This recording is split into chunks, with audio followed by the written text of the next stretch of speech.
Kartu debit Bank Bengkulu. Transaksi lebih aman, mudah, dan praktis. Nikmati kemudahan kartu debit Bank Bengkulu sekarang. Kartu debit Bank Bengkulu bisa digunakan di edisi manapun. Permudah transaksi Anda.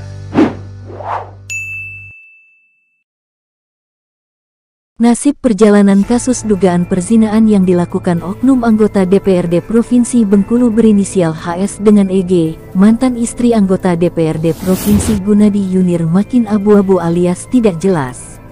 Hal ini kemudian kembali membuat geram politis PPP yang menuding bahwa pihak Badan Kehormatan Dewan dan pimpinan Partai Gerindra Provinsi terkesan tidak menindaklanjuti laporan dan barang bukti yang sudah dia serahkan. Sebenarnya apa yang telah dilakukan Badan Kehormatan Dewan dan Partai Gerindra telah membuat kita kecewa. Hal itu bukan tanpa alasan, sebab apa yang kita lontarkan beberapa waktu lalu terkait meminta kejelasan dalam tindak lanjut dari kasus yang saya perkarakan, namun hasilnya tidak ada sama sekali. Sesalnya, dia menilai sampai detik ini dia merasa belum pernah sama sekali dipanggil atau dimintai keterangan. Dan seolah-olah perkara ini terkesan tidak ditindaklanjuti oleh mereka, BK dan Gerindra. Sehingga kini kita bertanya-tanya, ada apa dengan BK dan Partai Gerindra yang awalnya terkesan menggebu-gebu menjabat baik sebagai Ketua BK dan Ketua Partai Gerindra Provinsi. Dan alat bukti sudah saya berikan semuanya, jelasnya. Dia justru ingin melihat sejauh mana keseriusan BK dan Gerindra dalam mengusut perkara yang dilaporkan tersebut. Kalau tidak ada kejelasan, maka hal ini seolah-olah mereka terkesan melindungi dan terkesan kebal hukum. Saya juga minta pimpinan DPRD Provinsi Bengkulu agar segera kembali memerintahkan Badan Kehormatan Dewan itu. Apakah ini sudah menjadi kong-kalingkong? Saya juga tidak tahu. Curiga. Wajar-wajar saja saya menuduh hal-hal yang sifatnya menekan.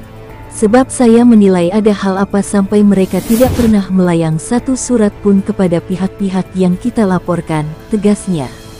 Dia bahkan menegaskan apakah harus menurunkan simpatisan dan keluarga untuk melakukan demand dulu baru ditindaklanjuti. Sebenarnya apa yang dilakukan oleh BK, apa yang sudah dilakukan oleh Partai Gerindra, kita kecewa.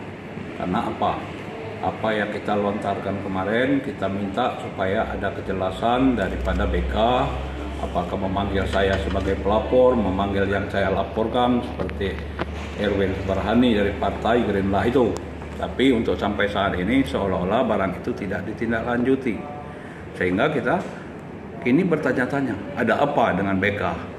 Ada apa dengan Partai Gerindra yang menggebu-gebu katanya ingin sesegera, karena saya baru kata Ketua BK, kata Ketua Partai Gerindra kurang alat bukti, sudah saya berikan semuanya. Permasalahan itu nanti indikasinya bagaimana, ya kita ingin melihat tindak lanjutnya. Jangan sampai seperti seolah-olah sekarang ini mereka ini melindungi oknum anggota dewan, dalam arti Erwin Subarhani ini seolah-olah kebal hukum. Seperti yang saya bilang di awal-awal, seolah-olah kebal hukum sehingga tidak ada tindak lanjut dari semua ini. Jadi ini juga saya minta kepada pimpinan DPRD supaya kembali memerintahkan Badan Kehormatan itu. Apakah ini memang sudah menjadi kong-kalingkong, saya tidak tahu. Jadi curiga, wajar-wajar saja saya menuduh hal-hal yang sifatnya menekan. Karena saya lihat ini ada permainan apa.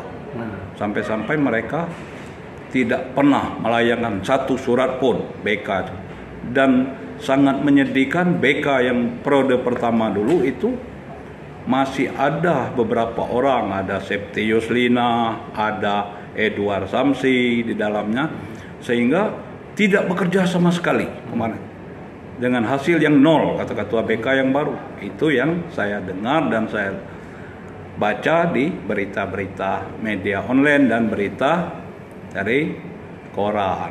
Nah, jadi itu yang sangat prinsip. Saat ini kita memang mempertanyakan itu, apakah memang harus saya keluarga saya termasuk simpatisan saya mengadakan demo dulu baru mau bekerja. Jadi jangan sampai hal ini membuat ya kita panas dengan hal-hal seperti ini. Mohon ya kepada BK supaya ada tindak lanjut. Dari Kota Bengkulu, Damar mengabarkan.